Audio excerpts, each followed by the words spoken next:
A busca pela inovação num mercado cada vez mais competitivo é essencial. Mas qual o melhor caminho para inovar?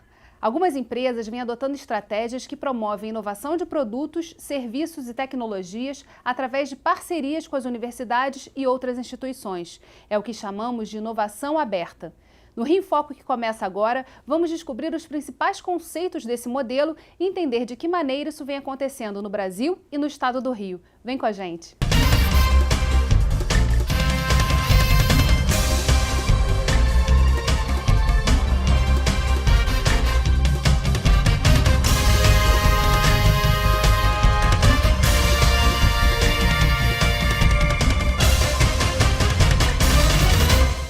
O Rio em Foco recebe o vice-presidente da Associação Nacional de Entidades Promotoras de Empreendimentos Inovadores, Amprotec, José Alberto Sampaio Aranha, e o doutor em Informática e professor da PUC-Rio, Gustavo Robichês de Carvalho.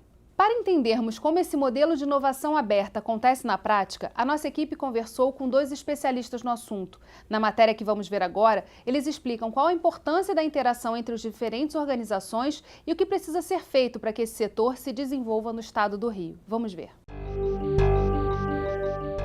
Inovação aberta, então, é um processo em que não só as organizações, empresas ou organizações que se dedicam ao ensino e à pesquisa trabalham em seus centros próprios de pesquisa, mas elas interagem com todos os atores, porque por meio da tecnologia de informação e das comunicações é possível que outros atores que não pertençam a essas organizações contribuam para o processo de inovação. Ela não se limita à inovação tecnológica, porque a inovação tecnológica depende de pesquisa e desenvolvimento de qualidade.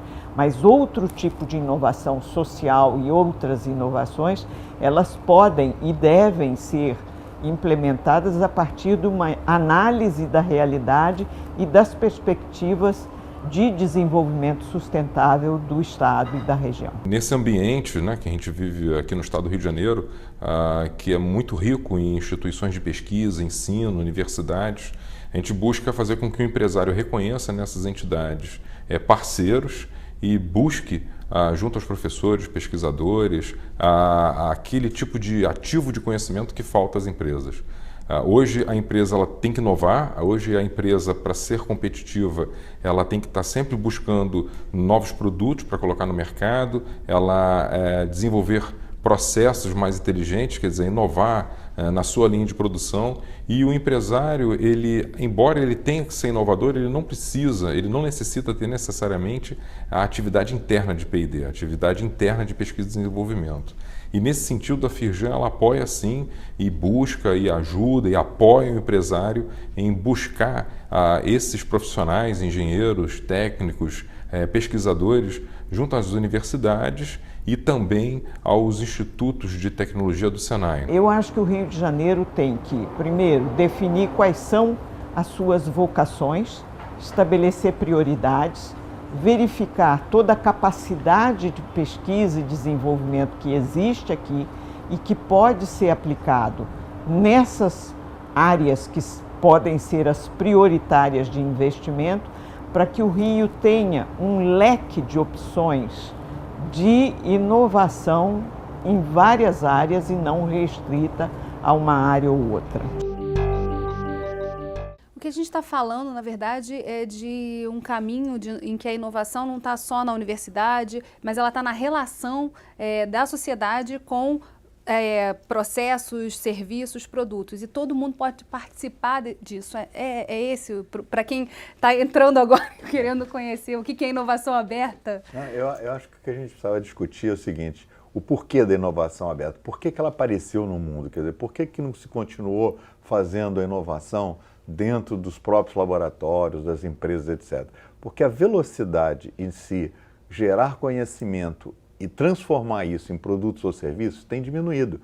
Quer dizer, a competição na sociedade por produtos e serviços colocados disponíveis está sendo muito grande. Então, não dá mais tempo para uma empresa montar o seu núcleo de pesquisa e conseguir chegar a esse produto ou serviço de uma maneira tão rápida quanto se ele olhar para o mundo inteiro. Aqui nós não temos mais um local específico, nós não temos mais uma nacionalidade. Quer dizer, essa inovação pode nascer na Índia, na Coreia, no Brasil, no interior do Amapá, não tem mais uma... Essas distâncias estão cada vez mais curtas, né? Mais encurtadas pela tecnologia. A tecnologia é o grande elemento integrador, talvez, o potencializador da inovação aberta. Parafraseando a questão da velocidade, né? Existe até uma metáfora que é super interessante. No passado eram as grandes empresas que dominavam o mundo. Hoje em dia não é mais o peixe grande que come os peixes pequenos. É o peixe mais veloz que consegue, de fato, somar as oportunidades que existem em mercado, as disponibilidades de conhecimento, competências e tecnologias e gerar os resultados.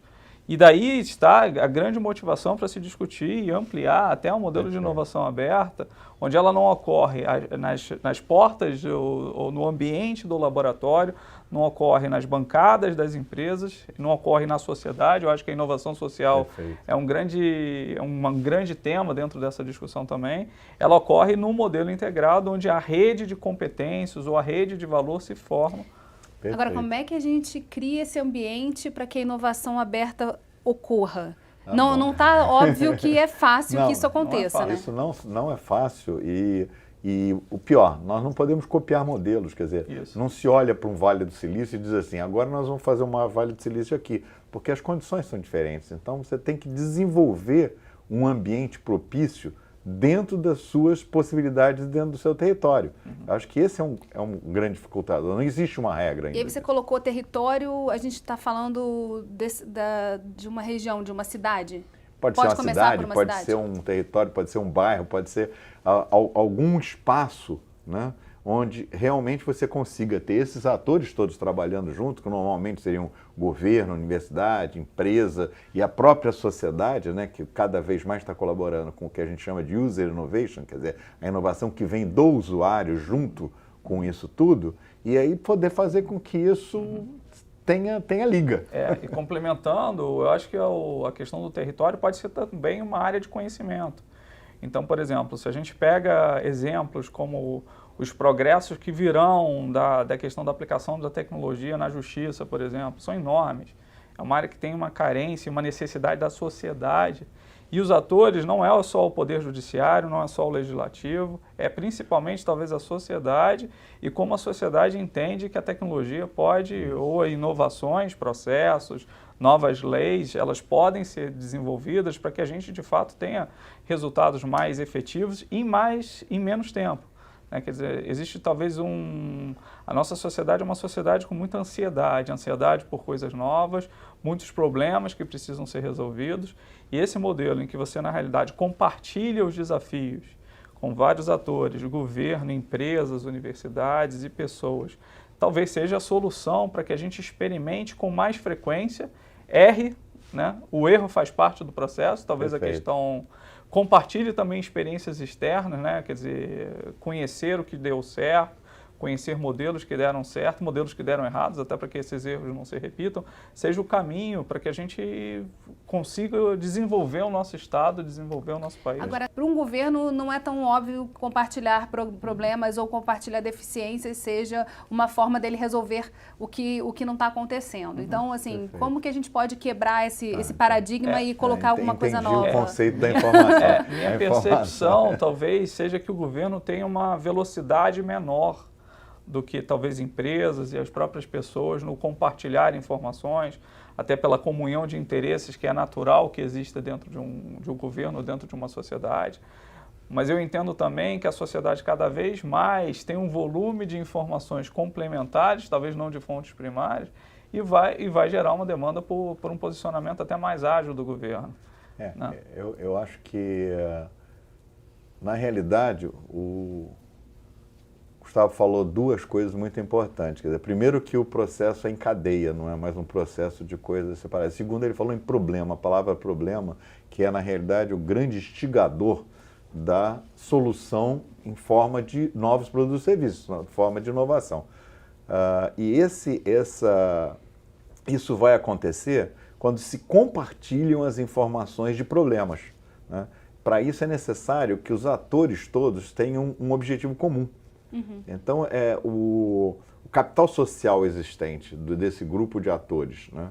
E a liderança em termos de objetivos é que vai conseguir fazer com que eles consigam trabalhar essas informações para que os problemas aconteçam, que eles possam resolver isso de forma comunitária e aí essas soluções conseguirem ser agregadas pelos produtores para conseguir ter produtos e serviços internacionais mais competitivos. Quer dizer, passa um pouco por um negócio chamado relação humana. E cultura de confiança. E cultura de confiança, fundamental isso. E talvez até uma mudança dentro do modelo cultural que a gente tem, onde os conhecimentos eles são muito segmentados, né? Quer dizer, hoje quando a gente fala até dentro de um modelo de inovação aberta, a gente não fala em uma única disciplina abordando determinado problema. Não é só a biologia.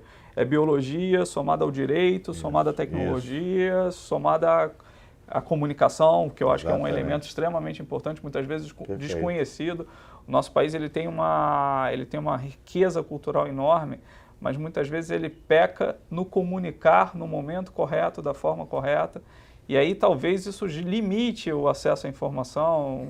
Eu acho que é um ponto de vista que precisa ser abordado, que precisa ser melhor discutido e entendido pela nossa sociedade. Eu acho que essa observação foi interessantíssima, que mostra o seguinte: o problema é complexo. Muito complexo. Porque a gente está vendo que são multiatores, com muitos conhecimentos, etc. E problemas complexos, para a gente resolver, o primeiro teorema diz o seguinte: não existem soluções simples para resolver problemas complexos. Vocês entenderem que eles são complexos.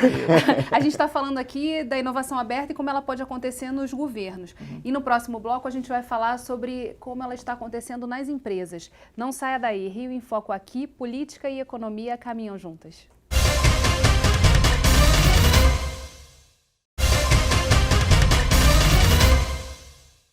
Voltamos com José Aranha e Gustavo Robichês. Um exemplo de empresa que já adotou o modelo de inovação aberta na criação de seus produtos é a Natura. Vamos ver.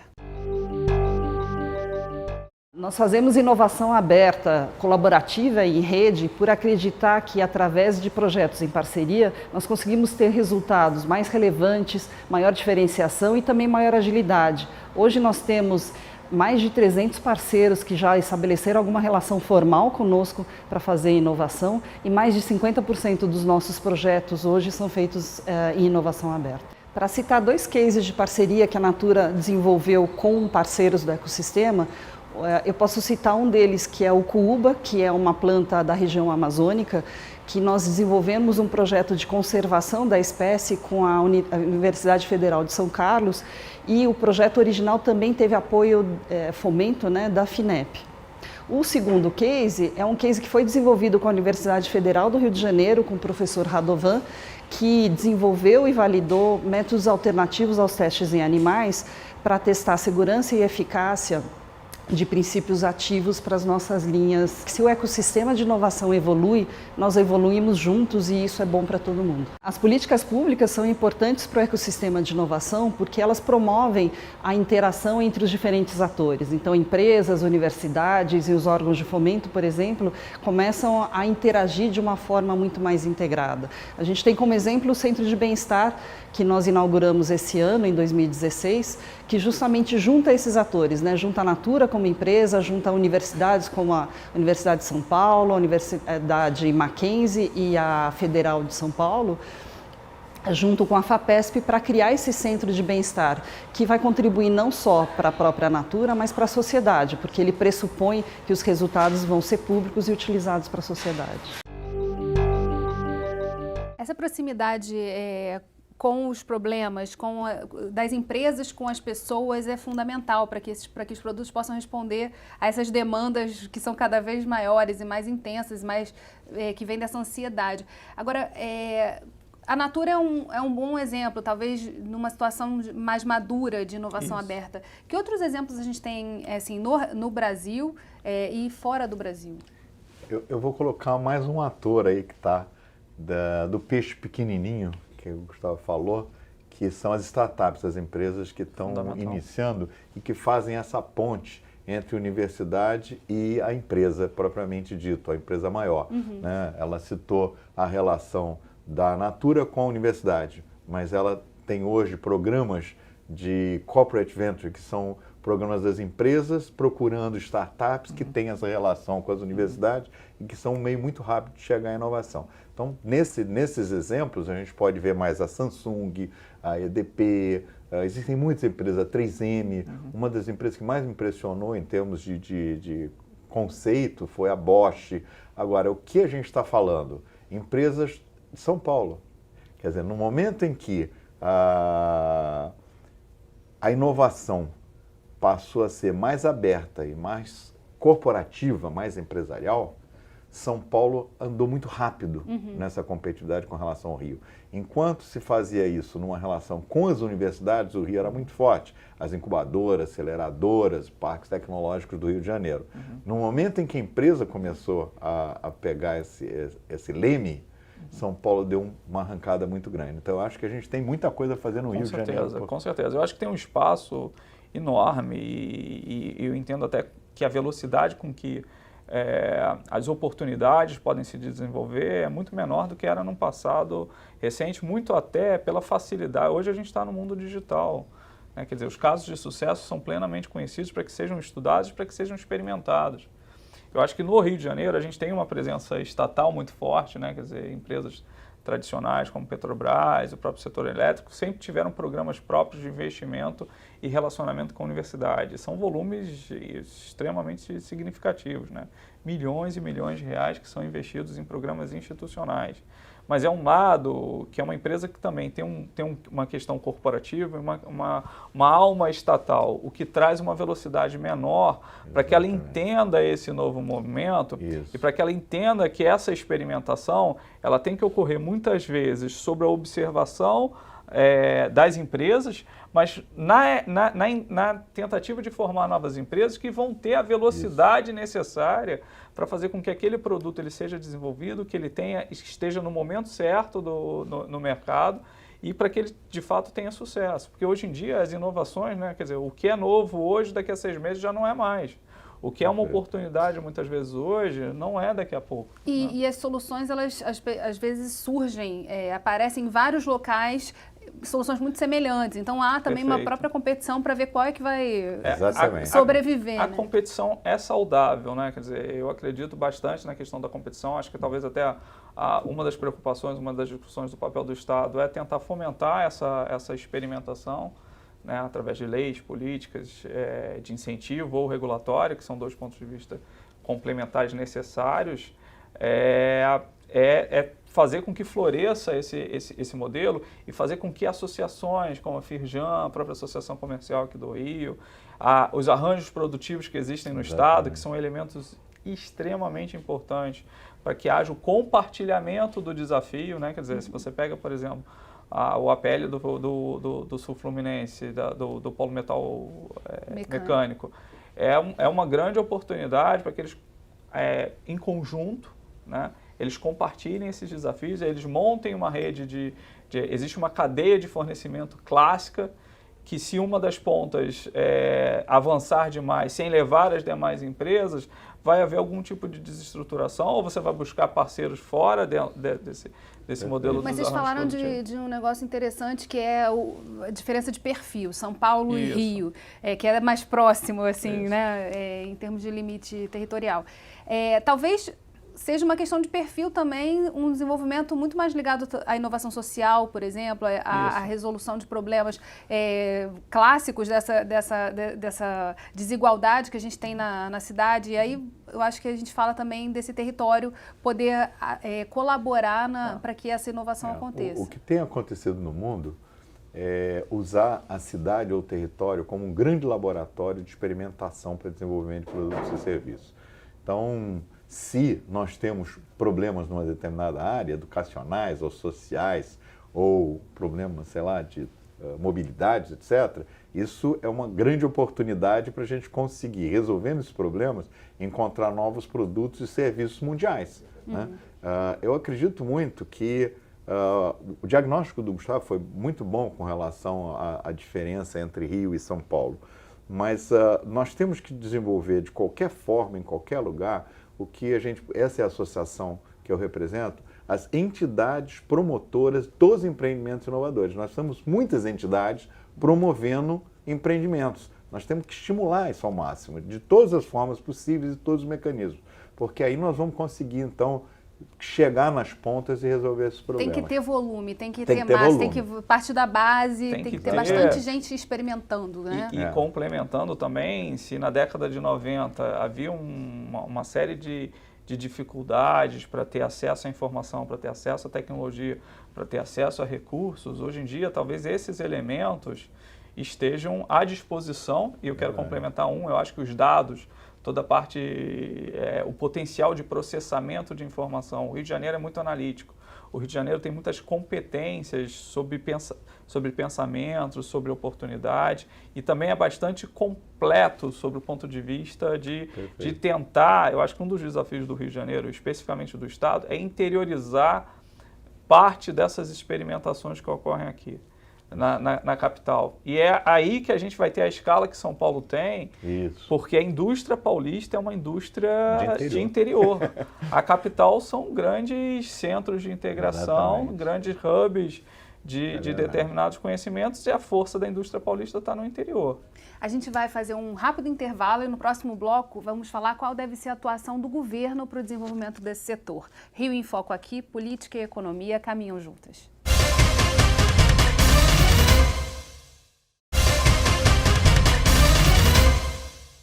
Além das parcerias entre instituições, empresas e universidades, o papel do governo é fundamental para o desenvolvimento da inovação aberta no país.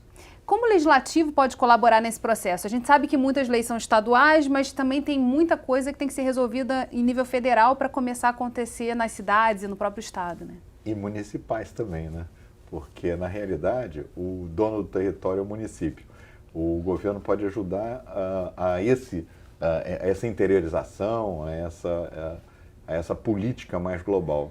Eu acredito que nessa área social, como a gente estava falando, o governo tem um papel fundamental. E se nós somos um grande laboratório para desenvolver produtos sociais, nós temos que nos apropriar disso para podermos sermos pioneiros mundiais nessa área. Eu outro dia estava citando um caso que me deixou meio frustrado, porque com tecnologia israelense, empresas europeias estão fazendo uma cidade no interior do Ceará. Quer dizer, poxa, será que a gente precisa ir com uma inovação social? Eles estão fazendo propósito de inovação social. Eu acho que a gente poderia fazer isso no Rio de Janeiro, usando o conhecimento que nós temos. Com certeza. Dentro das universidades, dos institutos, resolvendo efetivamente os problemas que nós temos sociais. Agora tem cidade. Um ponto interessante que é o seguinte, a inovação ela acontece independentemente de um controle ou de uma participação direta do consciente do Estado ou da própria universidade. Não dá para controlar também, porque quando a gente fala de inovação social, tem muita coisa que está acontecendo e que às vezes é difícil até chegar a essas inovações, a esses resultados. Como é que a gente também consegue montar um painel e começar também a conhecer melhor, a fazer com que essas inovações cheguem a quem está tomando a decisão e para que ele possa fazer uso, né, de tudo que está sendo criado aí? Talvez o caminho seja, de fato, a observação mais próxima dos legisladores, dos governantes, da estrutura de governo, da realidade que a gente tem no nosso estado, na nossa cidade, né? Quer dizer, muitas vezes até há um lapso muito grande da própria comunicação entre entes de governo dentro de uma mesma esfera que poderiam estar colaborando para a promoção da inovação, para a promoção principalmente de resultados para a nossa sociedade. Eu entendo que essa observação ela vai gerar insumos para que hajam as prioridades, para que haja algum tipo de prioridade, que eu acho que é fundamental. Não adianta, muito pela questão de restrição de recursos, a gente tentar inovar sem uma pauta bem definida, né? Quer dizer, e aí, olhando para recursos escassos, a gente tem que olhar o que afeta mais a nossa população e o que o Rio de Janeiro tem potencial. A área de saúde é uma área extremamente interessante, a área de educação, a área de segurança são desafios, e a área de cultura, se eu tivesse que... Mas eu queria fazer uma observação muito importante nesse comentário. Eu acho que, além disso, que está perfeita essa análise, eu acho que nós temos que conseguir tirar o conhecimento da universidade para resolver esses problemas. Porque como os professores e os pesquisadores são medidos por papers internacionais para resolver muitas vezes problemas que são internacionais e não são os nossos, eu acho que poderíamos ter uma política pública um pouco mais de estímulo a que eles usassem a sua inteligência para resolver esses problemas. E que eles Porque não sejam adianta nada a valorizados por gente ter isso. uma política pública se também não tiver a Perfeito. inteligência e o conhecimento para resolver. Perfeito. E tem um ponto também que você falou no outro bloco sobre liderança, né? Como é que a gente forma esses líderes para fazerem com que a inovação aconteça, não que, na verdade, segurem Perfeito. as coisas e não deixem elas florescerem. Parte do processo de inovação aberta está também na questão da observação dos talentos ou no desenvolvimento dos talentos. E as lideranças, elas surgem naturalmente. Talvez não exista a transparência ou a oportunidade que essas lideranças interajam diretamente com legisladores, com governantes, no abordar os problemas ou no abordar as oportunidades que podem de fato ser desenvolvidas. Eu acho que o papel do Estado é uma dualidade interessante. Ao mesmo tempo que ele incentiva, ele tem que se preocupar em não atrapalhar. É um equilíbrio um pouco difícil de se ter, mas também, voltando ao próprio paradigma da inovação aberta, tem que se experimentar. Quer dizer, e a partir também de experiências internacionais, experiências locais. Eu acho que o próprio Brasil tem algumas experiências, o César no Recife é uma experiência extremamente rica. Foi um legado, eu acho, em termos de... O que é o César? O César é o parque, um parque urbano aberto que existe no Porto Digital. Eles conseguem trabalhar com a cultura ao mesmo tempo que trabalham com a tecnologia, com o problema social, num espaço aberto. Quer dizer, dentro da própria cidade, não é um parque fechado, é a própria cidade interagindo e recebendo. Uma iniciativa do Estado. E tem um ponto interessante, né? Como esse tipo de iniciativa pode colaborar para dar vida a áreas e regiões que estão abandonadas. Perfeito. E aí você está falando também de um outro ponto que o urbanismo deveria olhar Com também, certeza. né? Perfeito, De você revalidar e ressignificar os espaços que a gente tem na cidade. Esse tem um ponto muito importante. Quando a gente estava falando dos atores e do capital intelectual que a gente tem que reter nas cidades para poder ser mais competitivo, a retenção de talentos depende muito exatamente em como você trata a cultura, o patrimônio cultural. Quer dizer, os talentos não ficam em qualquer lugar. Eles precisam de boas universidades, com bons pesquisadores, eles precisam de ambientes muito bons para se encontrarem, trocar informações, cidades que sejam aprazíveis. Não é uma cidade, muitas vezes, que tem recurso financeiro, mas não é uma cidade aconchegante como o Rio de Janeiro tem essa característica. Em espaços como a gente tem aqui, como o Porto Maravilha, que eu acho que é um espaço fantástico e que se repete em algumas cidades do interior, nas suas praças e nas suas possibilidades lá. E é importante, talvez só complementando também, uma visão, que é a mudança de gerações, Quer dizer, existe uma geração nova, existem várias gerações que comungam o mesmo momento. Ninguém aborda isso de maneira clara, no sentido de entender o quanto que as próprias políticas públicas, os próprios meios de incentivo estão distantes da geração que quer fazer, Perfeito. que quer experimentar, mas muitas vezes ela enfrenta a burocracia, ela enfrenta as próprias empresas, mas elas têm talvez um porte para lidar com essa situação. E, enfim, a minha esperança é que de fato a gente em algum dia consiga eliminar parte desses entraves, definir políticas de incentivo que possam, de fato, trazer resultados importantes e, principalmente, resultados para a nossa sociedade. E com esses ambientes, porque esse jovem que ele está citando, ele já não aceita mais aquele ambiente antigo. Então, se a gente quer reter alguém, capital intelectual, no interior principalmente, o que a gente precisa, já que a gente citou o Porto Digital lá de Pernambuco, eles fizeram uma extensão do Porto Digital em Caruaru, que é uma cidade lá no interior de Pernambuco, e que é uma cidade que hoje os jovens têm um espaço que é um espaço que parece a Google.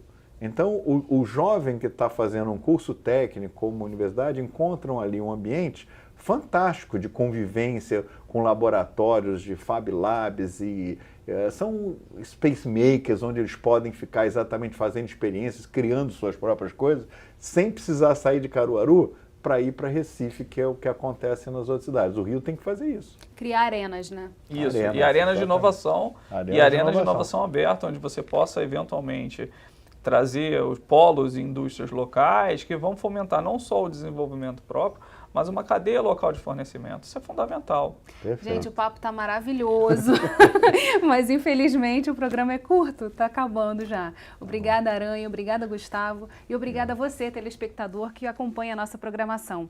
A gente se vê no próximo programa. Aproveita e segue a gente nas redes sociais, Facebook, Instagram e Twitter. Você também pode enviar suas sugestões e opiniões para rioinfoco@lerj.rj.gov.br ou para o nosso WhatsApp 21 98890 4709. TV Alerj, o canal do povo fluminense. Até a próxima.